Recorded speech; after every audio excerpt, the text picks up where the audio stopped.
Dans cette activité, nous vous proposons de travailler sur les différentes conditions minimales réglementaires applicables au transport des animaux vivants, domestiques et de rente. Pour commencer, nous vous proposons quelques extraits du règlement européen numéro 1/2005 qui encadre les conditions de transport des animaux vivants.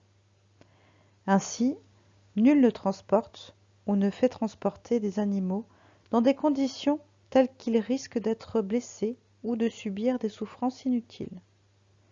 Ensuite, seuls les animaux aptes à supporter le voyage prévu peuvent être transportés dans des conditions telles qu'ils ne puissent être blessés ou subir des souffrances inutiles.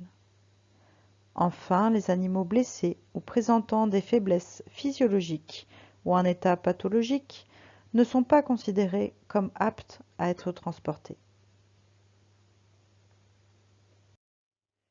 Afin d'illustrer les mentions réglementaires, nous vous proposons de chercher 10 troubles possibles à contrôler auprès des animaux avant tout chargement.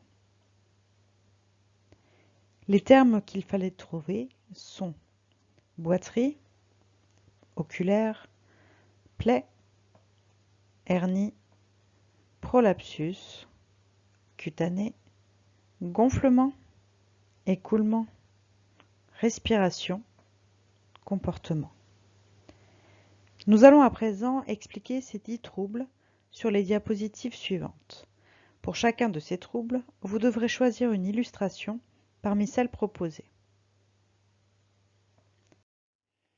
Trouvez l'illustration qui correspond à une boiterie. Une boiterie se définit par une anomalie du déplacement avec une incapacité plus ou moins importante à rester debout. Elle peut être de différentes origines, plaies, blessures, maladies, infections, inflammations ou encore problèmes neurologiques, et s'observe lorsque l'animal perd son envie spontanée de se déplacer ou encore de suivre ses congénères, montre des signes apparents de douleur, par exemple cris, gémissements, perte d'appétit ou encore tremblements, et adopte une posture ou une allure anormale. Le dos va se courber, la patte restera pliée, il y aura une incapacité à poser le pied par terre. Un animal ne peut être transporté s'il ne peut se mouvoir seul et rester debout pendant toute la durée du transport. Trouvez l'illustration qui correspond à un problème oculaire. Les animaux observant des problèmes de la vision ou borgnes peuvent être rapidement désorientés, effrayés ou bien encore stressés, et ils doivent donc être transportés dans leur groupe social avec des animaux qu'ils connaissent.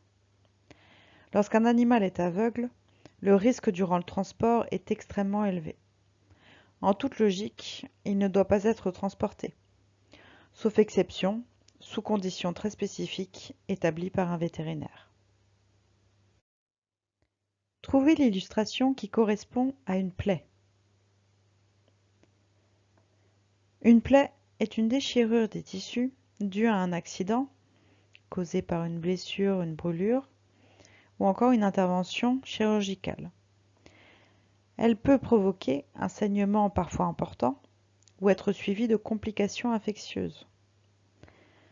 Pour évaluer la transportabilité des animaux, il faut prendre en compte l'état général de l'animal, sa capacité de déplacement, si elle est maigre ou pas, la vivacité,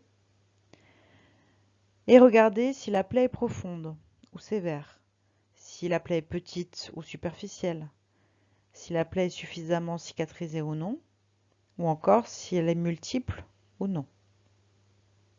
En cas de plaie profonde et ouverte, l'animal ne peut être transporté. Trouvez l'illustration qui correspond à une hernie. Les hernies ombilicales ou inguinales sont des grosseurs qui se forment sous la peau et se développent lorsqu'une partie du contenu de l'abdomen, intestin le plus souvent, sort de la cavité abdominale. Elles sont considérées comme sérieuses si le diamètre est supérieur à 15 voire 20 cm avec des plaies. Le risque d'infection avec les frottements au sol est important, de même que le risque de mort pendant le transport. Dans ce cas, l'animal ne pourra pas être transporté.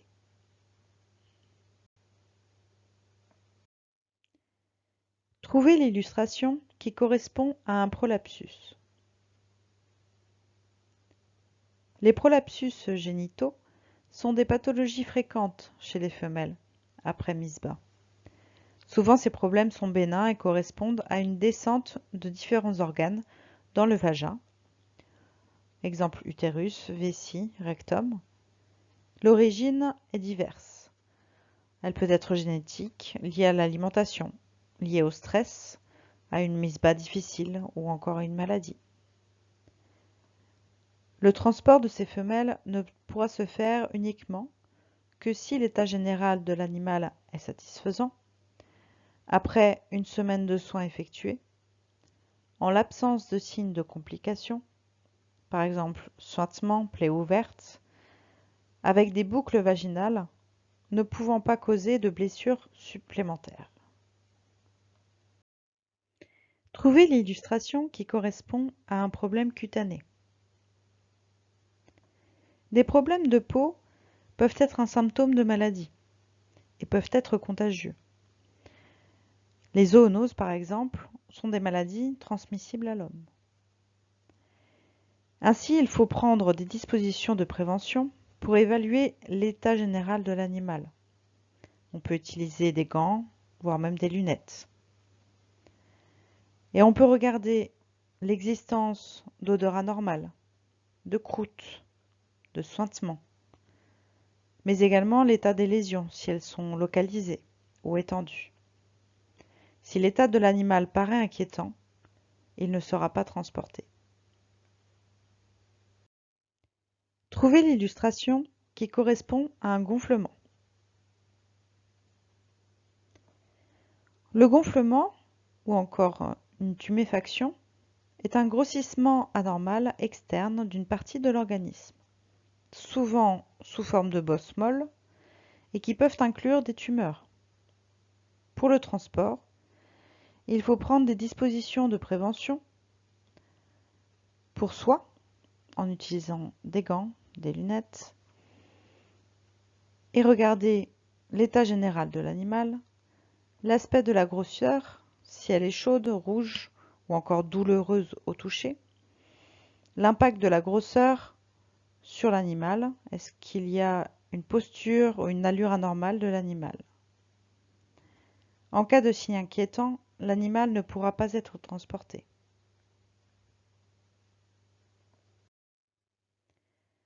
Trouvez l'illustration qui correspond à un écoulement.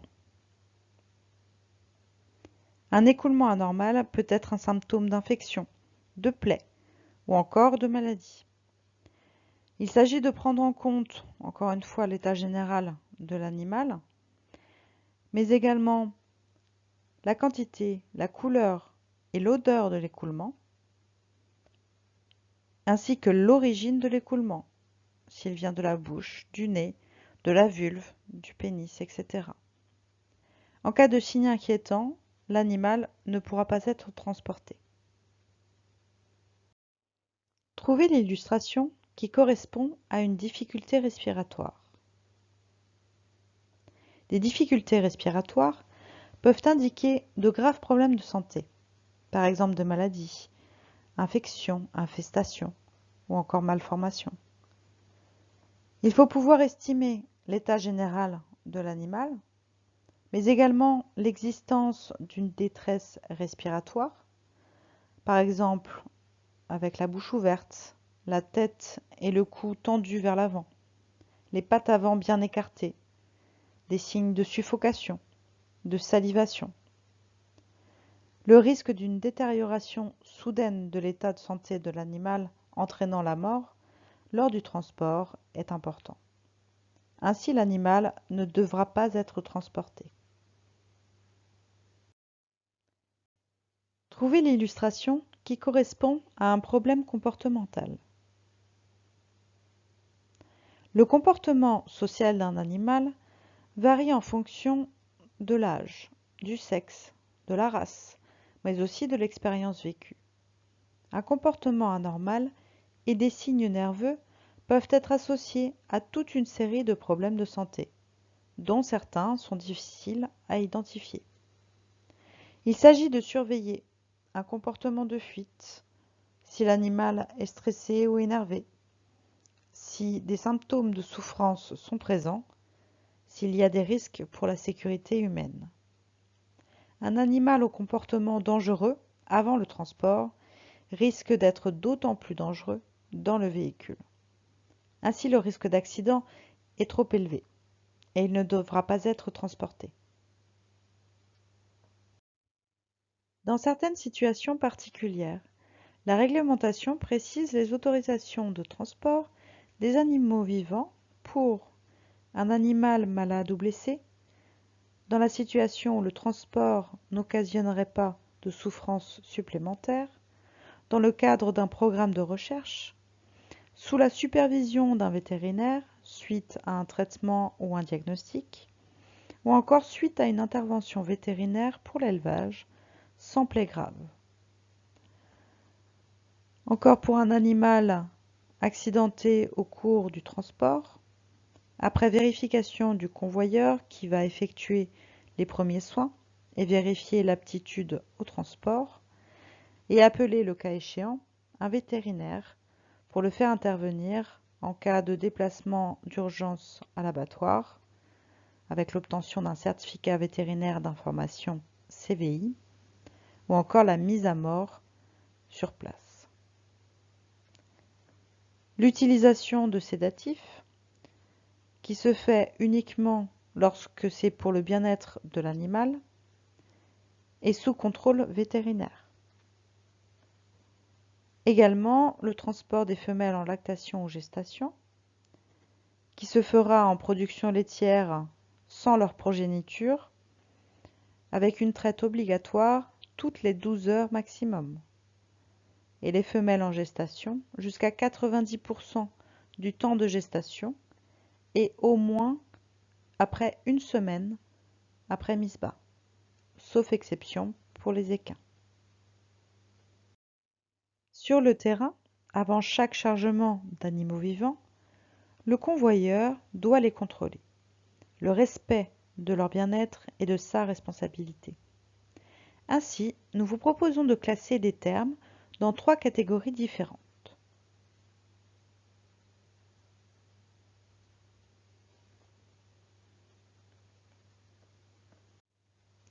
La bonne classification est la suivante.